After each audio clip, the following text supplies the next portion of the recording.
Jesus purifica o templo. Fala mais alto. Jesus purifica o templo. É sabido por todos nós, leitores da Bíblia, que Jesus foi ao templo e purificou aquele templo. Porque tamanha era a negociação, tamanha era o comércio que tinha naquele lugar.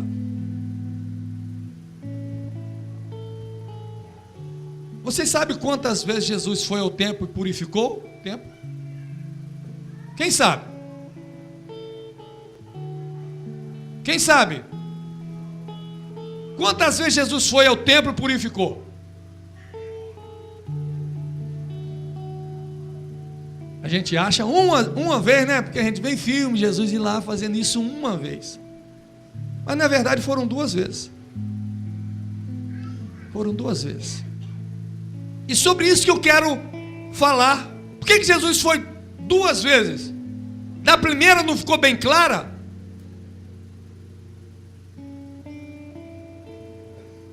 O que a gente aprende quando a gente faz a leitura desse cenário? Qual a aplicação que a gente traz para a nossa vida? João capítulo 2, versículo 13.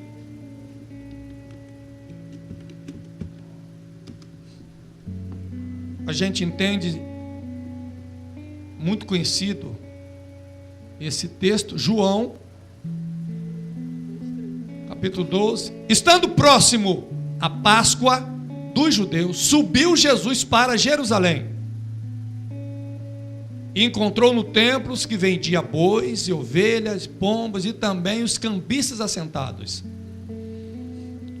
Tendo feito um azorraje de cordas, expulsou todos do templo, bem como ovelha, os bois, derramou pelo chão o dinheiro dos cambistas, virou as mesas e disse-lhe aos que vendiam as pombas: tirai daqui essas coisas, não façais da casa do meu pai casas de negócio.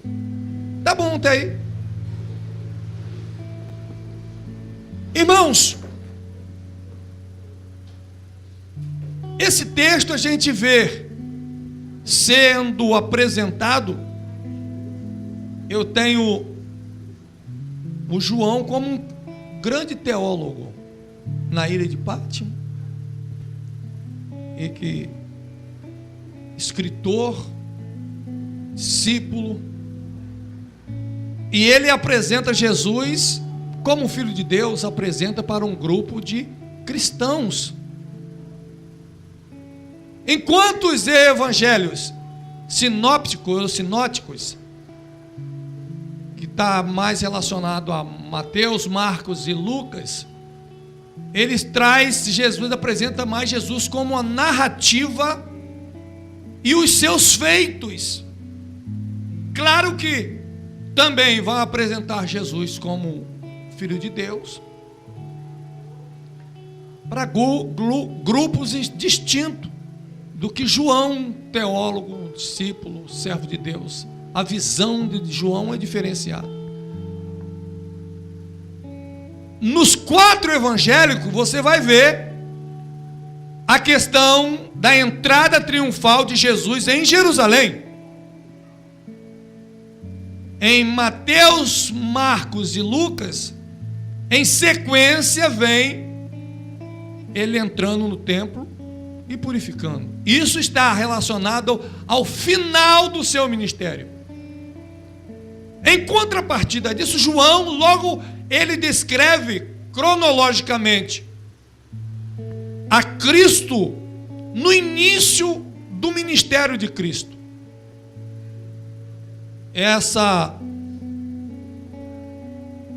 Esse acontecimento. Todos os judeus acima de 20 anos, ele, no mínimo 3 vezes por ano, ele era ele caminhava para Jerusalém. No mínimo 3 vezes por ano. Ali tinha a festa da dedicação, João capítulo 10 vai falar sobre isso. Tinha também festa do tabernáculo, João capítulo 7. E essa festa daqui da Páscoa, capítulo 2. Então João, ele vai apresentar Jesus indo a Jerusalém, indo ao templo, como um bom judeu que era, cumpridor da cultura judaica, da lei. Como um bom judeu, Jesus indo ao templo e cumprindo ali aqueles rituais. Muito bem. João, ele descreve isso. E todas as festas judaicas giravam em torno de um templo. Feito agora o grande templo de Herodes, um templo luxuoso, muito bem arquitetado. E todas as festas judaicas giravam em torno daquele templo. E há uma preocupação muito grande quando Jesus fala que aquele templo seria derrubado. Há uma preocupação no conceito judaico, porque se todas as nossas festas religiosas giram em torno do templo, é a figura central de adoração. Uma vez que isso for destruído, acabou a adoração, acabou, já se foi. E eles mantinham aquela cultura, aquele amor, aquele apego pelo templo. E que 70 anos depois não teve jeito mesmo, se cumpriu aquilo que Jesus falou, e ele foi posto abaixo. Queridos, o que eu quero refletir com você, que todas as vezes que o judeu ia a Jerusalém, ao templo, mesmo que fossem festas diferentes, eles levavam consigo ofertas. Era inconcebível para um judeu ir ao templo e não ofertar.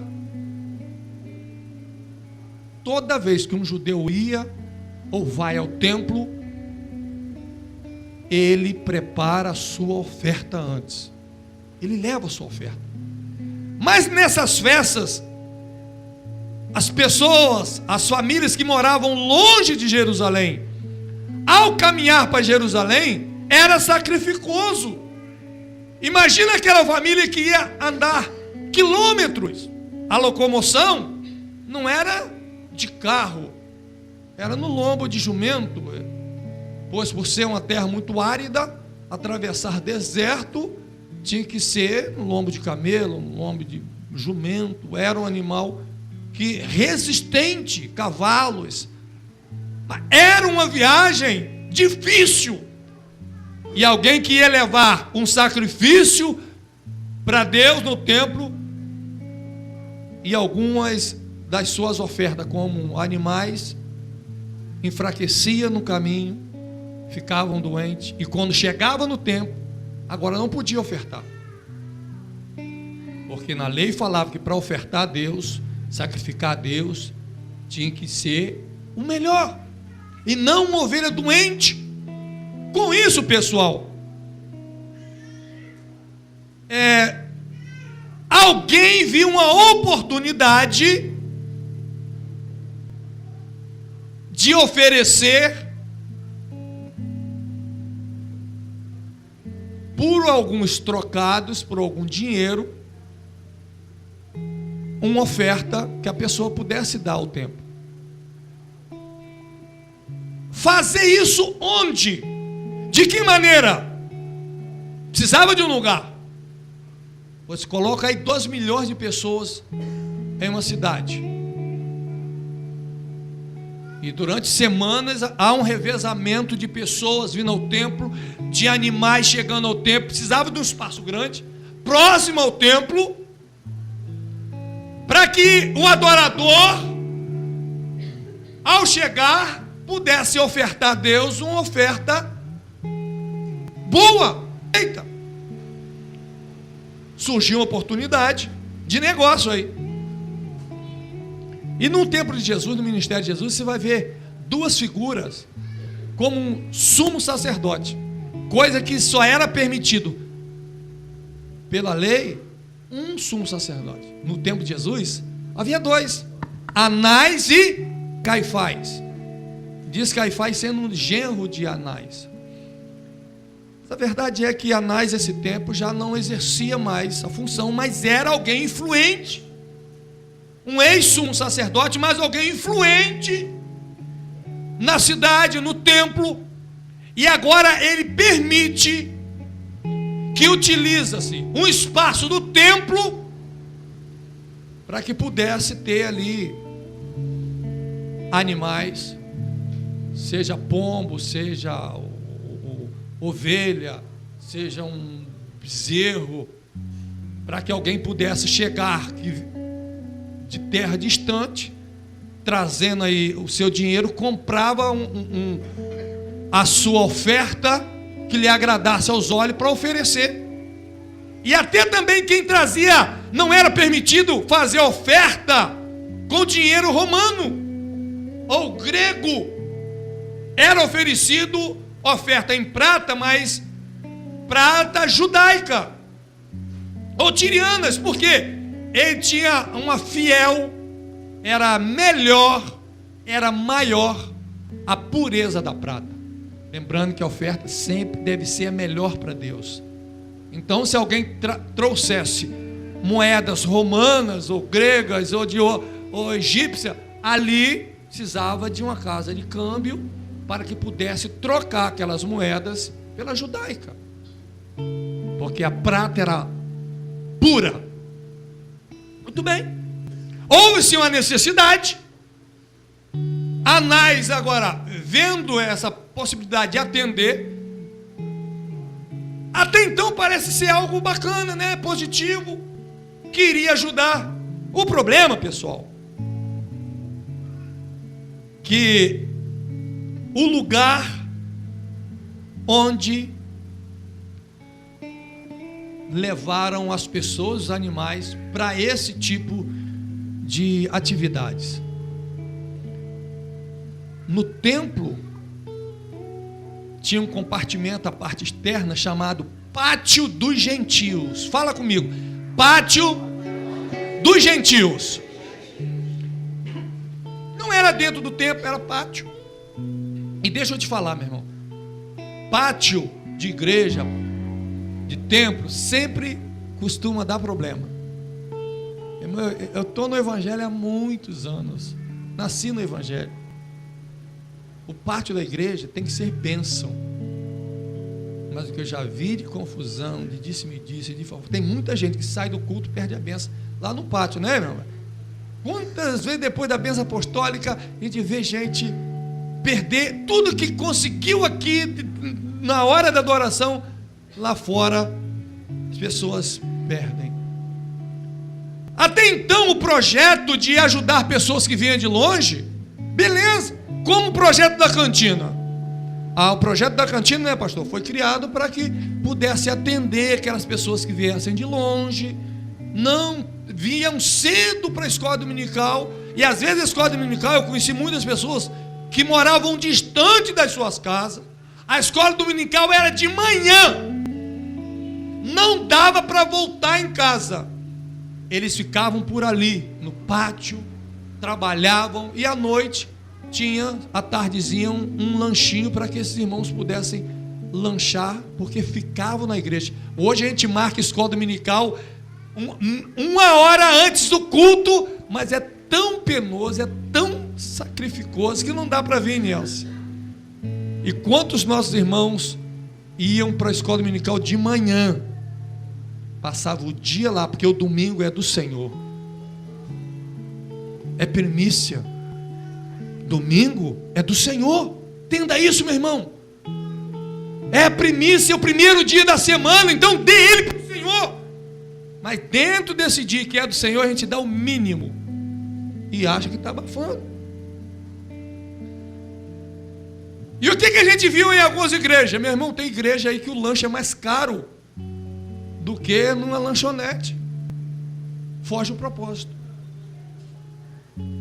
O que começou a acontecer no pátio é que a ganância cresceu, pois a procura, aquela demanda de procura, né, Ronaldo? Quanto mais procura, o preço sobe. Meu irmão, passaram a elevar o preço para preço exorbitante, de maneira que ou a pessoa ia se sacrificar trazendo um animalzinho nas costas, dar o jeito, ou pagar muito caro. Há estudiosos que afirmam que quando a pessoa comprava o animal, eles pagavam caro por isso.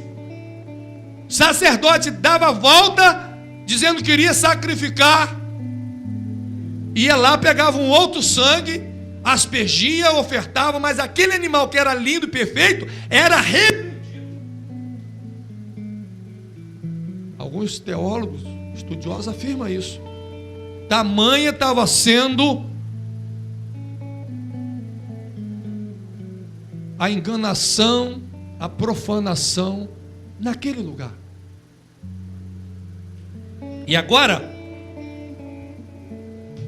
com o passar do tempo, aquilo que era conveniência deixou de ser ministério, deixou de ser um ministério agora e se transformou em comércio. Lamentavelmente, a gente entende que existem igrejas que hoje também deixou de ser um ministério e passou a ser um comércio.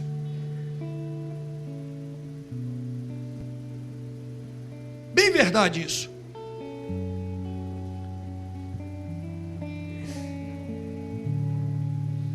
Primeiro, pelo preço elevado que estavam vendendo os animais para ofertar a Deus. Segundo, qual era o propósito do pátio dos gentios? Na planta original, no projeto, pátio dos gentios era um lugar determinado para quê? Era um lugar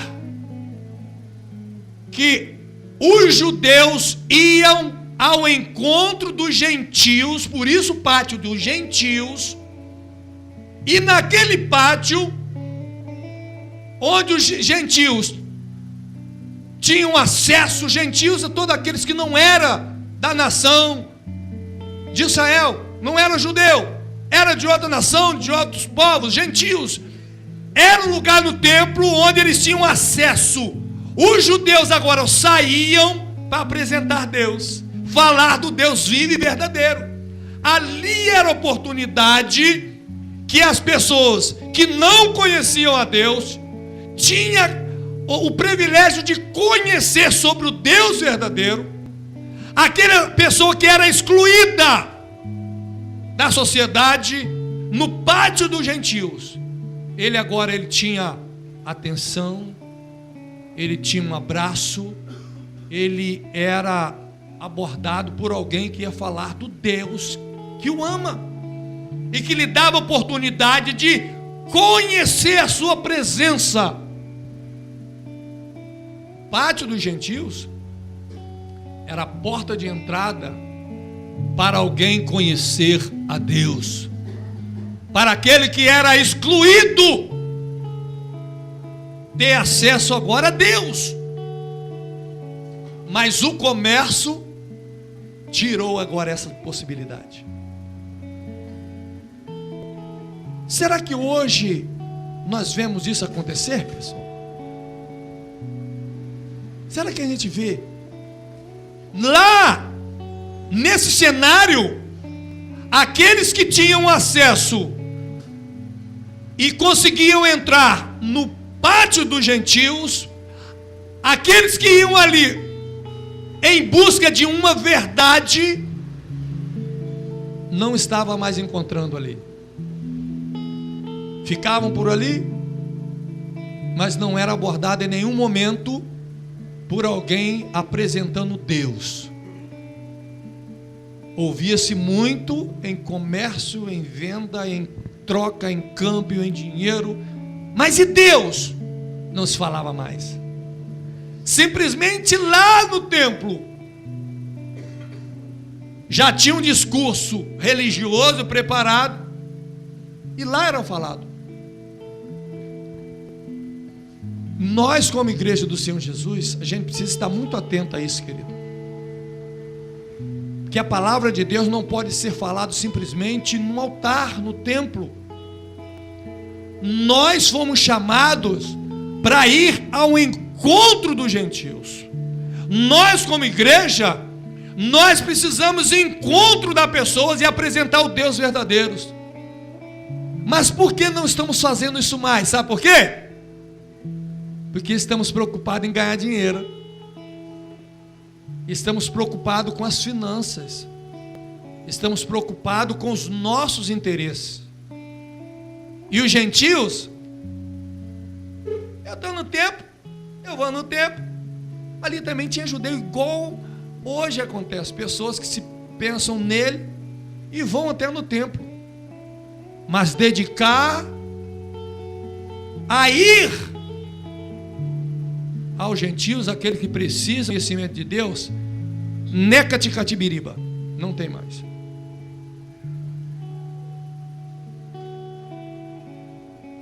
Aquele lugar que deveria ser um trabalho de missionários, se tornou agora de um negócio de mercenário.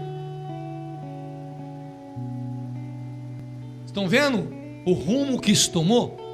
Mas era no templo. Aí, meu irmão,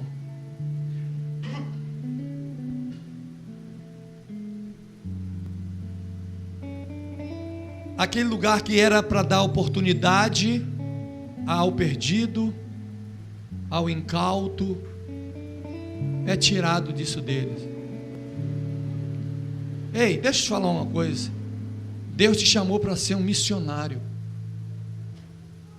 O templo é um lugar onde você vem, você ouve a palavra de Deus, você se enche da palavra de Deus. O que você faz com aquilo que pregamos aqui, com aquilo que ensinamos aqui? O que você tem feito com isso? O grande problema é que a gente vai, eu vou para me alimentar, eu vou para me fortalecer em Deus. Aí a pessoa vem, ouve a palavra de Deus, mas durante a semana não faz nada para ninguém. Não fala de Jesus, não evangeliza, não faz nada. No outro domingo, ele simplesmente vem no templo, traz a sua ofertinha, oferta lá no templo, se enche, vai embora. E o pior, tem gente que vai em consagração várias vezes por semana, sobe ao monte, só se enchendo. É como o Mar Morto, recebe 25 milhões de litros d'água dia. Ele recebe de 2 rios água. A água que ele recebe evapora. Tamanha a sua salinidade, ele não despeja em lugar nenhum. Aquilo que ele recebe evapora. Nós estamos vivendo geração de pessoas assim, que vão ao templo, recebem, mas não é um canal do fluir de Deus. O templo sempre cheio, o pátio muito próspero, e os gentios sem conhecimento de Deus. Estamos vivendo isso, pessoal? Estamos vivendo isso? Aí João vai dizer lá no início do seu ministério, Jesus vai ao templo como um bom judeu. Estudiosos afirmam ser a primeira vez que Jesus vai ao templo. Jesus agora vai ao templo. Primeiro está ali o Canaã da Galileia, a transformação de vinho, da água por vinho. Em Caná da Galileia, ele inaugura agora o seu ministério inicial. Vai redundante, né? Mas ele vai agora para o templo, como um bom judeu. E chegando lá, ele se depara com esse cenário. Talvez Jesus olhou assim, ele gentios isolados lá, ninguém falava com ele. Sabe por quê? que as vestimentas não eram de um judeu, não tinha nenhum turbante. Aí estava lá isolado. Quando Jesus olha aquilo, aí ele trança a nossa linguagem portuguesa, ele trança aquelas cordas uma na outra. O que ele faz? Meu irmão, ele bota o pessoal ali para fora, ele purifica o templo. Fala assim: ei, a casa do meu pai não pode ser um covil. Por que covil? É uma expressão que é um lugar onde os bandidos se escondem. E ali estavam se escondendo atrás de um discurso religioso, se escondendo em nome de Deus. E quanta gente! Ontem nós vimos uma frase muito forte, né, Luciana? Sexta-feira, que nós fomos no shopping, no carro. Em nome de Jesus.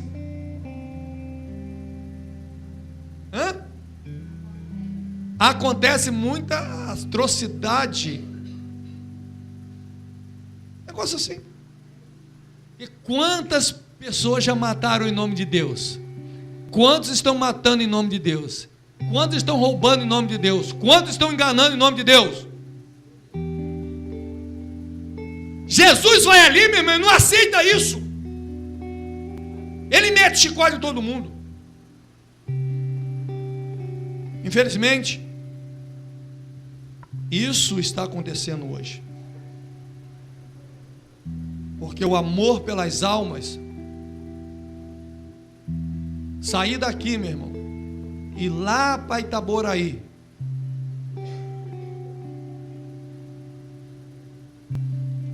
não seja tão fácil. Mas eu te falar, lá tem gentil, lá tem alguém precisando ouvir o evangelho. Seja uma pessoa, meu irmão.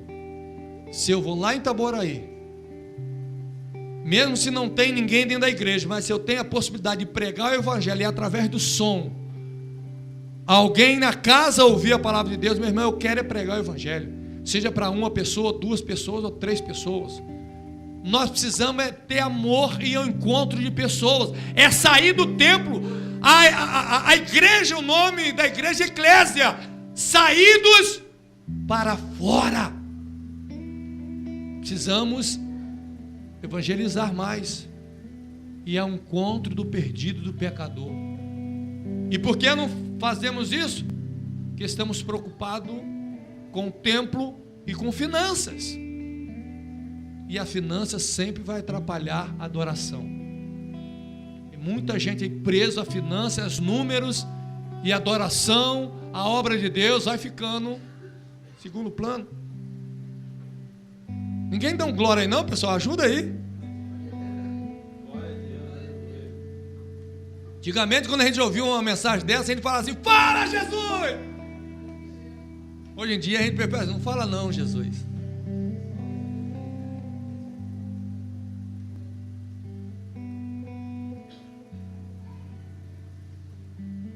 Querida, o objetivo desse lugar, pátio dos gentios, era que os gentios fossem alcançados, e foram tirados deles. Jesus, como o texto diz lá em João 2,3, ele vai lá, faz uma purificação naquele lugar, tira todo o erro dali. E hoje precisamos cantar aquela canção do Kleber Luca. Como é que é? Purifica-me, ó Senhor Jesus, leva-me.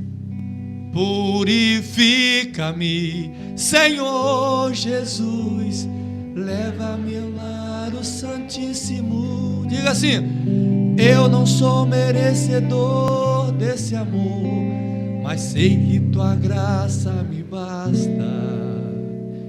Purifica-me, Senhor Jesus, leva-me para o Santíssimo. Eu não sou merecedor desse amor, mas sei que tua graça me basta. Diga assim: purifica-me. Purifica. Nós, como templos, precisamos ser purificados. Porque assim como em Jerusalém, quando Jesus olha para mim e para você, chega na minha vida e na sua vida, será que ele fica feliz? Será que ele vê que em nós o propósito dele tem sido cumprido?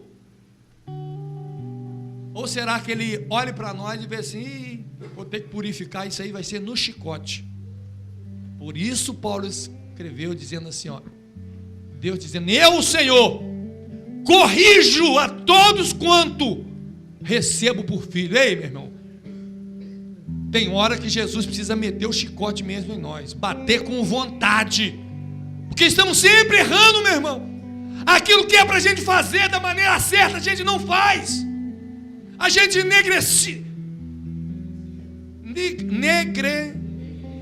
exatamente isso aí. Isso aí que vocês falaram, a gente não faz.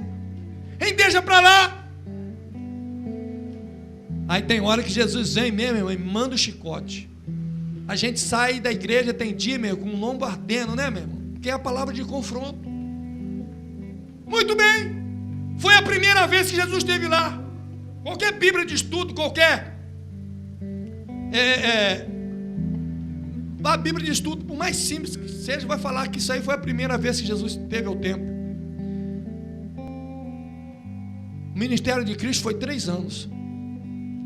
Aí você vê Mateus, lá no capítulo 21. Aí você vê o livro de Marcos, que é 13 ou 14. Você vê Lucas, capítulo 19. No final do ministério de Cristo, ele faz a entrada triunfal em Jerusalém e segue-se o roteiro e ele entra no templo. O que ele se depara lá de novo? Mesma coisa. Estavam vendendo de novo, negociando de novo. Aí a gente fica se perguntando, será que aquele povo que estavam lá, porque no segundo ano a gente não vê Jesus fazendo isso. Talvez alguém tenha falado, ele fez isso da primeira vez, Jesus não vai voltar aqui, não vai fazer isso mais não. Jesus, quem sabe ele até mudou de ideia agora. Mas a Bíblia diz, Deus falando assim, eu, o Senhor, não mudo. Jesus volta. E quando chega lá, meu irmão, estavam fazendo de novo. Mateus 21, 12 vai dizer isso. Pensaram que Jesus tinha mudado? Achavam que Jesus, ao chegar lá, ia se conformar com o que estava rolando ali. Para Jesus, erro é sempre erro.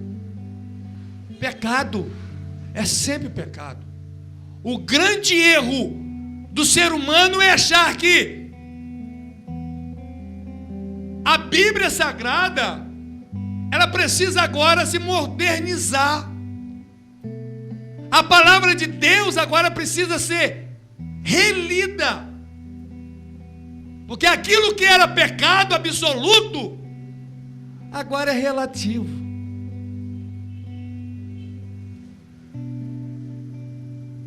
Quando você vê lá na Bíblia, com relação ao homem se inflamar com homem, quando você vê na Bíblia, mulher se inflamar com mulher, você vai lá em Levítico 18, 22, a Bíblia está afirmando que é abominação. Velho Testamento. Aí você vai no Novo Testamento, Romanos 1, 26, 27, mudou. Mais de 2000 anos passaram. O conceito daquilo que é abominação mudou? Não. Paulo está dizendo, continua sendo abominação, continua sendo pecado. Hoje, mais de 2000 anos se passaram, mudou? Não. Aquilo que é pecado vai ser sempre pecado. Aquilo que é erro vai ser sempre erro. Não, hoje o evangelho hoje está mais modernizado. Mentira já não é tão mentira assim. Antigamente se falava tanto, meu irmão, em divórcio.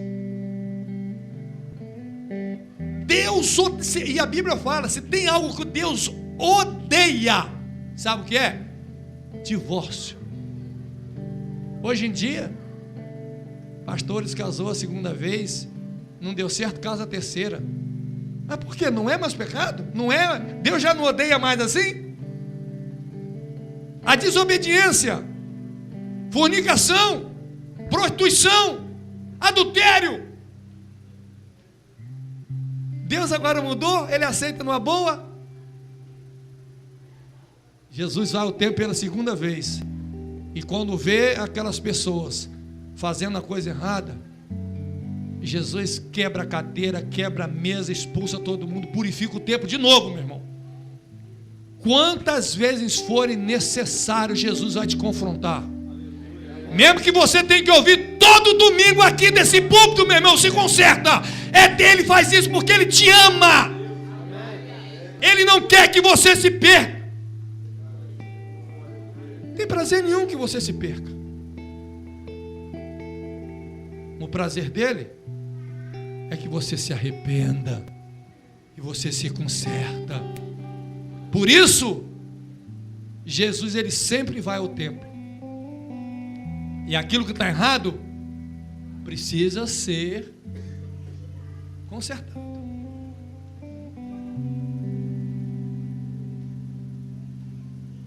A igreja é dele, o templo é dele. Isso falando de um espaço físico. Agora imagina, meu irmão, a tua vida, porque o teu corpo, ele é um templo do Espírito Santo. Os princípios de Deus não mudam. Erro diante de Jesus vai ser sempre erro. Ir ao culto, meu irmão, isso aí é bíblico. Você preparar a sua oferta e ir adorar a Deus é bíblico. Faça isso.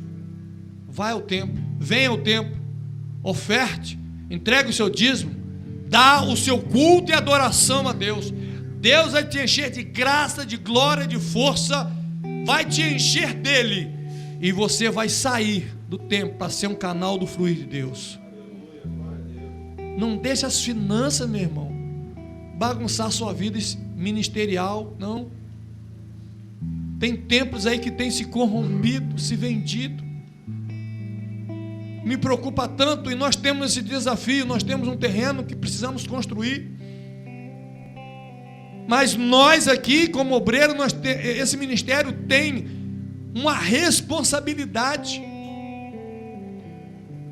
Nós não podemos andar no mesmo caminho que outros andaram e chegar onde chegaram. É que se constrói uma estrutura caríssima, um padrão de vida altíssimo, e manter isso é muito difícil. Aí o lugar se torna um comércio. Nós precisamos construir, sim, nós temos o terreno ali, estamos pagando, daqui a pouco a gente vai construir, mas é um desafio que a gente tem. Qual é de fato a estrutura que a gente precisa? A estrutura que a gente precisa é o que a gente vai fazer. Todos os líderes têm que aprender. Deve viver uma vida digna, honrada, sim, mas não numa luxúria dessa, porque senão o tempo passa a ser comércio, e as pessoas que vão ali para ouvir a verdade, para ter um encontro com Deus, já não conseguem ver mais Deus no espaço físico, porque o tempo precisa ser purificado. Estamos chegando num tempo onde precisa Deus levantar outros Martinhos Lutero. Homens que protestam contra o caminho que a igreja de Deus tem caminhado. Cante de novo. Purifica-me, Senhor, leva-me.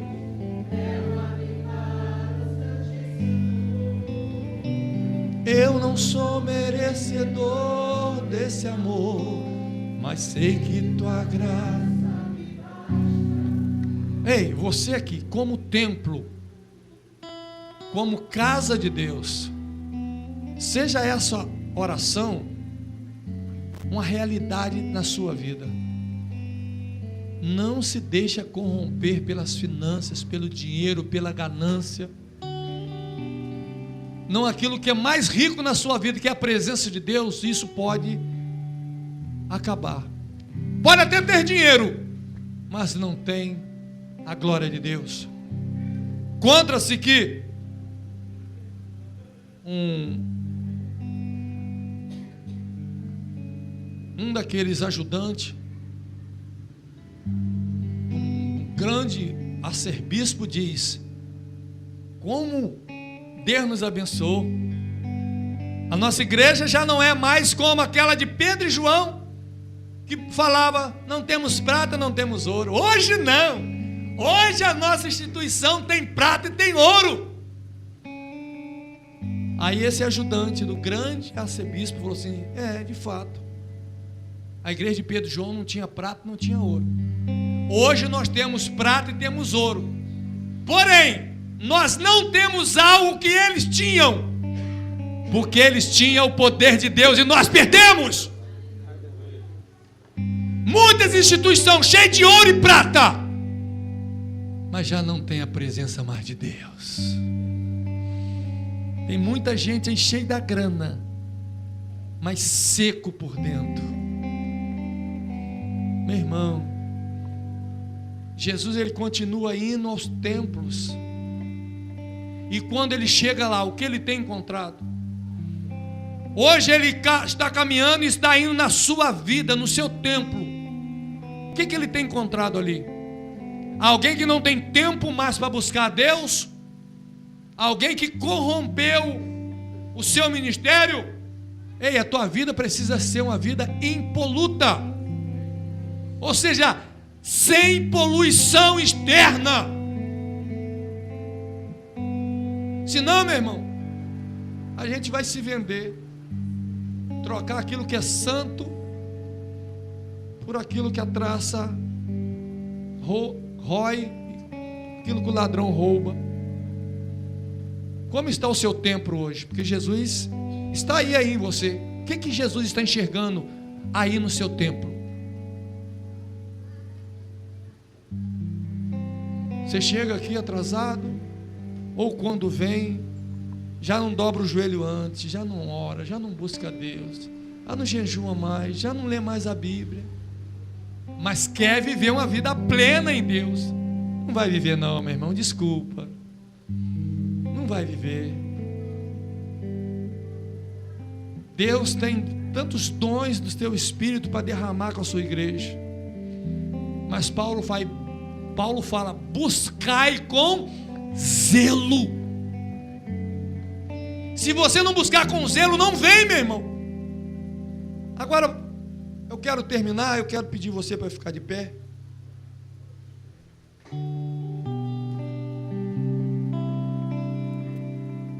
Tem uma diferença, tem uma pequena diferença daquele templo que Jesus vai pela segunda vez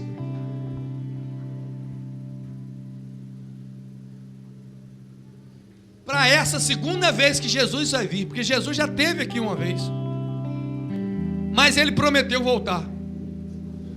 Quem sabe alguns naquele templo estavam aguardando que Jesus fosse lá de novo para purificar, que estava precisando. Aqui na terra existe um povo que está aguardando Jesus voltar. Mas eu vou te falar, quando ele vier agora, ele não vai vir para purificar, não. Você precisa estar purificado antes da vinda dele. Lá no templo ele vai uma vez, purifica, no final do seu ministério ele volta, Mateus 21. Tem todo aquele ritual, depois dali uma semana ali em Jerusalém. Mas hoje ele vai vir. A sua volta é iminente. Você precisa se ficar. Porque quando ele voltar agora, se você não estiver limpo, meu irmão, sabe o que vai acontecer com você? Vai ficar por aí. Porque aqueles que foram limpos, lavados e remidos, aqueles que foram purificados pelo teu sangue, ele vai colher e vai levar para si. E aqueles que estão mergulhados na lama,